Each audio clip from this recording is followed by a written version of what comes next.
So remember, we're going to pay attention to 3 types of motivation.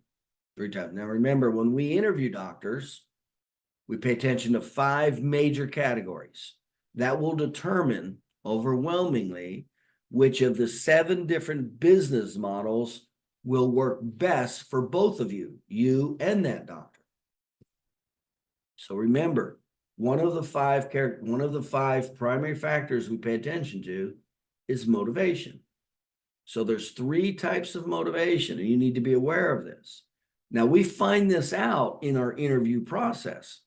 A lot of our questioning are kind of deep-seated questioning that helps to shed light on the person's motivation.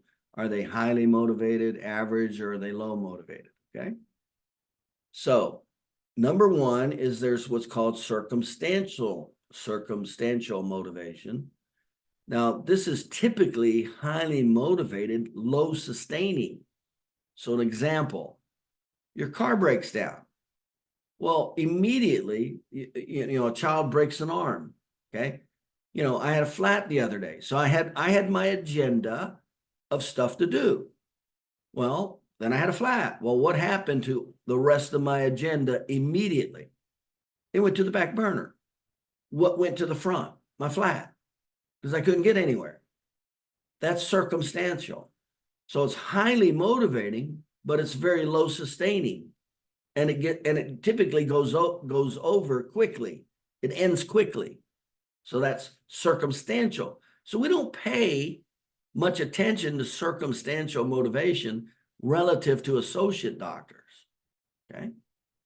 Then there's what's called external motivation. So it can be low or high. It's longer sustaining, so it affects them more than a day or two.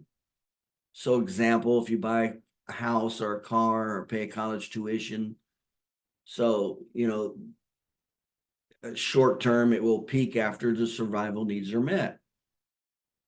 So it could put a strain on somebody to motivate them. They buy a car, now maybe they're financially a little more strapped, and then they got to perform to make sure they make the payments and all that stuff. Or same with a house, especially if it's based on survival or security, because that's the highest needs of human nature. So it'll last longer, but eventually it will subside also. That's external. Now, you're going to get a lot of this when you interview doctors. This just happened with a client 2 days ago. Doctor once applied for a job. Why? He just got fired. He just got fired from where he was at. Well, what kind of motivation is he in? He's in external. Actually, it's like circumstantial, but external, that he needs to find something quick to help pay his bills. You'll get that. You'll get doctors that'll say a lot of things just to get the job, to create some fast stability. So we don't pay attention to that. We don't pay attention to external motivating factors. And you got to know the difference. We don't pay attention to circumstantial. And you got to know the difference. Because they will. Same with employees. You go to hire somebody, and a lot of times they'll say a classic example that I see all the time is the person lives 40 miles away.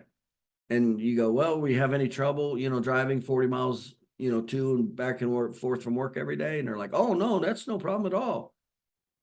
Yeah, within 6 months, they're gone, because they're getting a job closer to home, because 40 miles is too damn far to drive every day, twice a day. See, that's external motivation. So I would never even hire that person in the first place, because I already knew that. I already knew they're talking out of the side of their mouth, because it's temporary motivation is why they're doing it. Okay, so then you go into the internal motivation, and this is really where the deep motivation is. This is where it's high motivation, high sustaining. Some examples are, this is typically what you would call the go-getter. And what happens, and I've done quite a bit of study on this, is typically what happens is they've been this is imprinting now. So this is who they are. This is part of who they are. It's not circumstantial. It's not external. It's how they see life, and it's imprinting. And typically it's negative imprinting as a child, whether it's a welfare child or a drug child or no love child. It's the absolute best, longest lasting, and continues past survival and security. So I read a lot of biographies and you of successful people.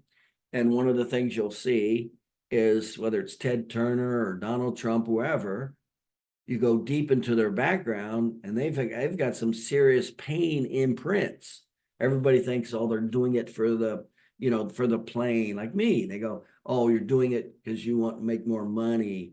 You got a plane, you got a limo, you got a yacht, you got a second home in Florida. Like, no, those are byproducts.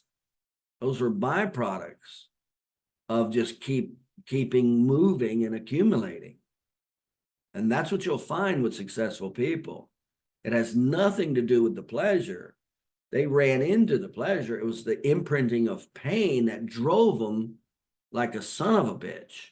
That's what you got to be aware of here. And so now, this is the highest motivation because everybody wants a motivated staff, right? Everybody wants a motivated doctor, right?